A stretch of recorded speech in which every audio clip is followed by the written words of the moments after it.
Hello guys, and welcome to a new Steel Division 2 video today by me, Eugen. In this video I wanted to discuss the new release date, beta start date, and take a look at the gameplay shown off by Eugen Systems. Make sure to check the link in the description to view the announcement and video for yourselves.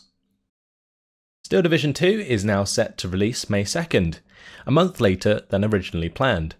I think this is a reasonable delay, as it does allow more time for Eugen to polish the game in time for release. What some of you may be more excited for though, is when you will be able to test the game for yourself. The beta will be open to everyone who has pre-ordered on the 27th of March and will continue for 48 hours. In this time, Eugen plans to retrieve feedback from the community, use the rest of the week to make fixes and adjustments, and follow with another 48-hour beta session once a week till launch. They aim to have 5 playtests before release, and honestly it sounds like a solid plan to me. Check out the post in the description for more details on what to expect in the beta. Time for what you have all been waiting for though, some gameplay. Now this was released last week, but I thought I would gather my thoughts before I created a video. But in the video it starts by showing the division that will be used, which is a Soviet division. Make sure to check out my video discussing the deck building if you haven't already. I'll leave a link in the description. The video simply starts by showing off the map and its strategic features, like the plateaus and towns which are highlighted. The maps in Steel Division 2 are actually modelled from Ordnance Survey maps, which I think is really cool, and definitely improves the authentic experience of the game. The game mode shown is in fact the same as the closer combat mode in Steel Division Normandy 44, but instead of score being accumulated by overall territory owned, it is now dependent on how many capture points your frontline covers in comparison to the enemy. This is the same for Conquest, and encourages manoeuvres based around strategic points on the map. We are shown that the new line of sight tool, accessed by pressing C in Steel Division Normandy 44, now accounts for elevation.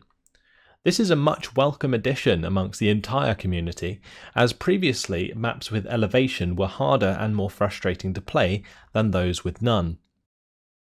After some discussion about tactical placement, units are chosen and placed down. In this game there are 750 points to start. This will likely be adjustable in lobby settings similar to Steel Division Normandy 44. Each unit placed takes a number of points from this pool based on how much the unit costs. Units which are not already in a strategic position are placed on roads so they can access their chosen position as fast as possible.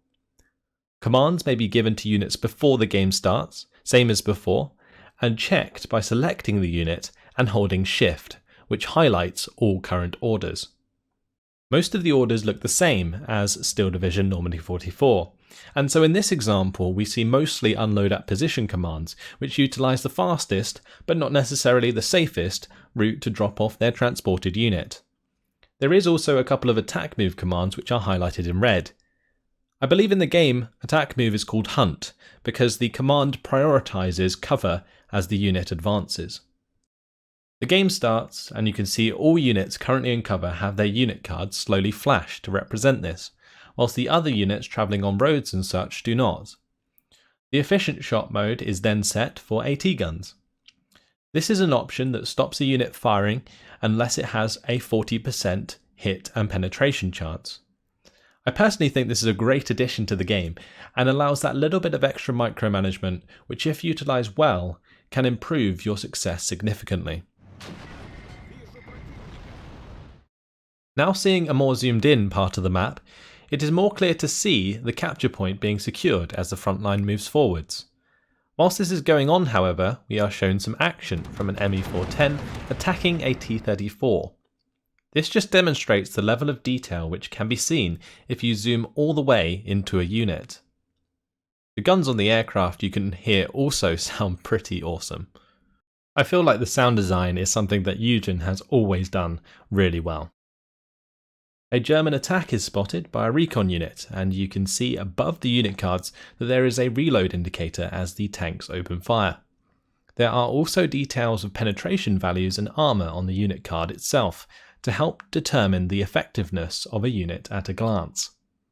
As the attack continues, you can see the morale mechanics coming into play. A white bar fills red as a unit becomes more stressed under fire until eventually the unit is pinned. Vehicles will automatically try to fall back, whereas infantry and support weapons must be ordered to do so if you wish. This is the same as it would be in Steel Division Normandy 44. Following on, we can see the arrival of multiple tanks. It seems as though in Steel Division 2, the increased scale will mean more units on the field, including tanks, which I think is something people will be happy about in general, as I know some people were unhappy with the low amount of tanks available in Steel Division Normandy 44. We then briefly get shown some control over aircraft. When purchased, an aircraft is available to bring out in the bottom left of the UI, same as before, and once you have, you can see its current status. The blue bar appears to represent fuel, and once depleted will automatically return to base. Now, as the engagement continues at the town, it is worth pointing out the messages that appear on the left side of the minimap. Yellow messages are kills, red messages are losses, and there are other messages such as objective secured to keep you up to date on what is going on across the map. Underneath the minimap, we can see the current phase, how long is left of that phase, as well as the players and the potential outcome. How many strategic points held is labelled, and if you hold more than the enemy, you reduce their bar, which seems to work like a ticket system that you might find in Battlefield, except kills do not affect it. You may also notice there is no time limit, however I'm not sure if this will be determined in the lobby. In single player, you can find speed controls to help manage the battle better. Pings now appear to be located at the top of the bottom right box where orders can be clicked.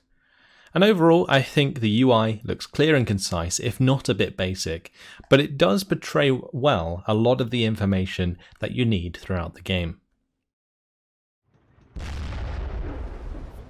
Just had to let you guys hear what that gun sounds like.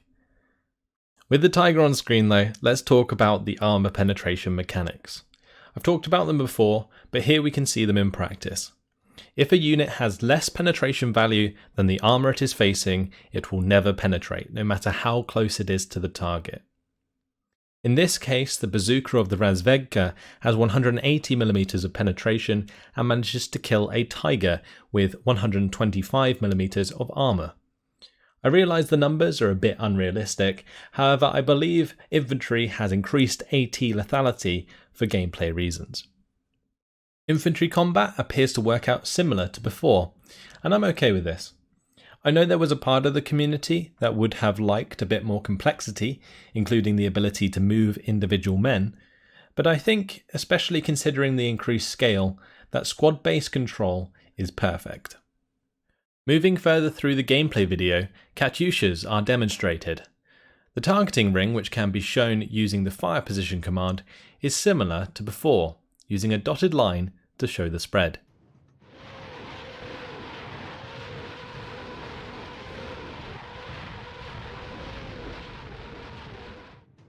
I'm hoping the trails and explosions can be scaled down, similar to unit scaling, which appears to be present in Steel Division 2 as well. Because although the effects look cool, I can imagine them becoming distracting and potentially obstructive during play.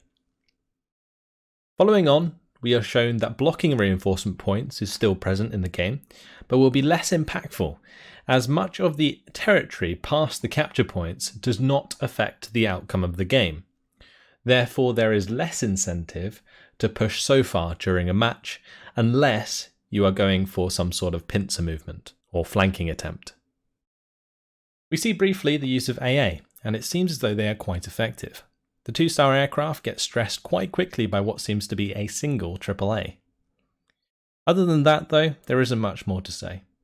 Overall, it looks extremely promising, and I look forward to joining you all in the beta session on the 27th of March.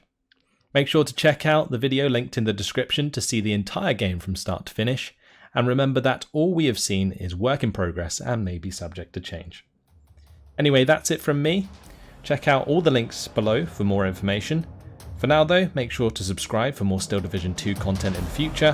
Hope you enjoyed the video, thanks for watching, and I'll see you in the next one. Goodbye.